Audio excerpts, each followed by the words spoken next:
आगे ॿुधाईंदा हलूं त जोही में मंदिर जे आड़ में ज़ाती घर ते बाअसर कलमदास वाणे तरफ़ां ज़बरदस्ती कब्ज़ो करे लॾाइण ख़िलाफ़ एहतजाज। जी नाज़रीन, रिपोर्ट मुश्ताक अली रोधनाणी मुताबिक़ जोही शहर में क़ाइम क़दीमी मंदिर कौबे जे भर में सदिन खां आबाद रहवासियुनि खे ज़बरदस्ती लॾाइण ख़िलाफ़ सिकंदर चांडियो, शाहिद चांडियो, बाबर चांडियो जो मासूम ॿारनि समेत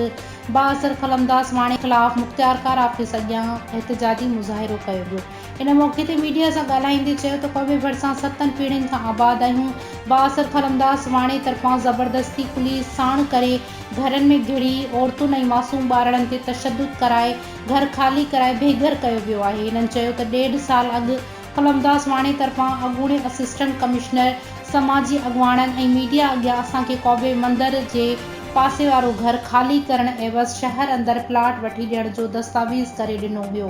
जंहिं तां हाणे हिकु भेरो ॿीहर फिरी वियो आहे ऐं ज़बरदस्ती घर ख़ाली कराए असां मिसकीननि खे बेघर करे नाइंसाफ़ी कई वई आहे, जंहिं सबबु